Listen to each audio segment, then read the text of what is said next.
Sir thalassaemia patients को main instructions क्या-क्या follow करना है? थैलेसीमिया पेशेंट्स बहुत बहुत इंपॉर्टेंट इंस्ट्रक्शन है बीमारी के बारे में बात किया तो ये थैलेसीमिया है। यहाँ क्या होता है, नॉर्मली हीमोग्लोबिन जो ऑक्सीजन कैरी करते हैं उसका प्रोडक्शन ऑलमोस्ट नील हो जाता है मेजर में, थैलेसीमिया मेजर। इसी के वजह से हर महीना खून देना है बाहर से, तभी वो लोग जीते हैं। नहीं दिया तो हीमोग्लोबिन गिर जाता है, वो लाइफ रिस्क बन जाता है। Normally thalassaemia major patients approximately 3 हफ्ते में 4 हफ्ते में ये खून एक पैकेट लेना पड़ता है लाइफ लॉन्ग। सो ये तो अच्छा नहीं, इसीलिए पेशेंट्स को क्यूर करना है तो बोन मैरो ट्रांसप्लांटेशन एक ही ऑप्शन है। सो बोन मैरो ट्रांसप्लांट से क्यूर करना है, मगर एक बहुत बहुत इंपॉर्टेंट इंस्ट्रक्शन है, ट्रांसप्लांट का जानकारी हर पेशेंट को मालूम होनी चाहिए। नंबर वन, हमारे पास ऐसे पेशेंट्स आए हैं 10 साल के बाद, जब पेशेंट को ज़्यादा ब्लड ले लिया, ज़्यादा ब्लड लेने की वजह से तकलीफ आ गया, वो लोग जब ट्रांसप्लांट के लिए अप्रोच किया तब उस फिटनेस ही नहीं था। सो ऐसा पेशेंट को ट्रांसप्लांट नहीं कर सकते, उधर रिस्क ज़्यादा होता है। सो ये जानकारी वो लोगों को मिलता तो वो पहले ही आते थे और पहले ही ट्रीटमेंट करते थे। वो ट्रांसप्लांट और उसका एक्सपेंसेस तो अलग है, वो कर सकते हैं नहीं, ये कब करना है वो अलग बात है, मगर ऐसा ट्रीटमेंट एक है बोल के वो जानकारी तो हर थैलेसीमिया पेशेंट को मिलना है पहले।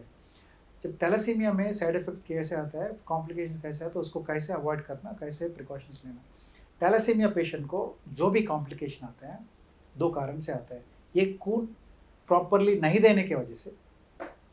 सेकंड, खून देते जाते हैं और ज़्यादा खून देने की वजह से भी कॉम्प्लिकेशन आते हैं।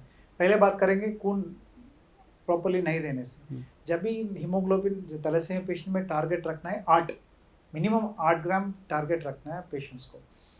सो ज़्यादा पेशेंट्स क्या करते हैं, खून नहीं मिलता है नॉर्मली, हर गांव में खून तो इतना फ्रीली अवेलेबल नहीं होता है। सो बहुत लिमिटेशंस होते हैं, इसीलिए जब मिलता है वो तब देते हैं। इसीलिए क्या होता है कि जब हीमोग्लोबिन 3 ग्राम 4 ग्राम तब तक वेट करते हैं तब देते हैं। ऐसा करने से बच्चों का बॉडी के अंदर स्ट्रेस इतना होता है कि वो बोन्स एक्सपैंड होते हैं। बोन्स एक्सपैंड होने की वजह से वो फेस अल्टर हो जाते हैं और टीथ अल्टर हो जाते हैं और ग्रोथ भी कम हो जाता है बच्चों में। अगर ब्लड का फैसिलिटी अच्छा है तो 8 ग्राम से कम नहीं होने का लिए देखना है पहले।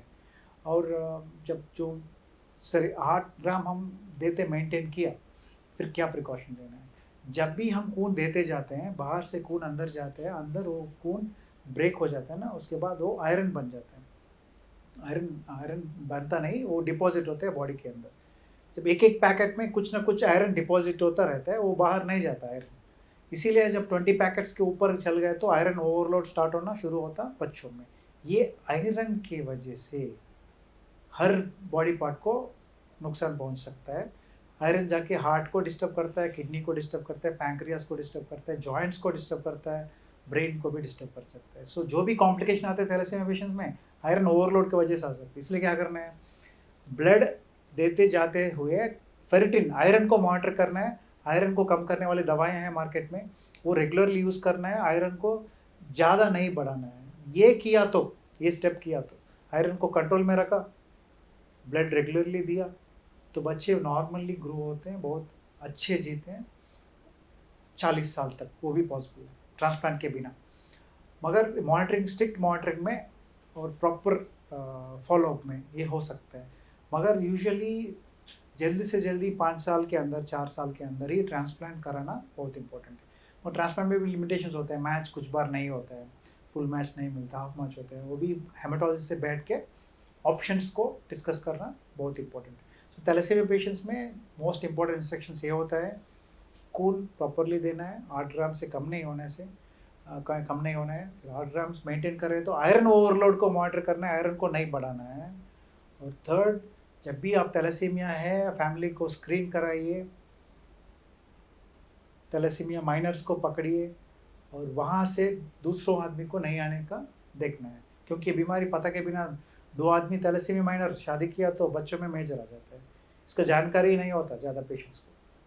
इसीलिए फैमिली स्क्रीनिंग करना पड़ेगा। फैमिली स्क्रीनिंग में करके पार्टनर को, जब शादी होते हैं तब भी पार्टनर को स्क्रीन करना इंपॉर्टेंट है। जो कम्युनिटीज़ में ज़्यादा बीमारी होते हैं वो कम्युनिटीज़ में ये टेस्ट, हीमोग्लोबिन इलेक्ट्रोफोरेसिस बोल के एक टेस्ट है, वो बीमारी को पकड़ सकता है। ये बहुत इंपॉर्टेंट है।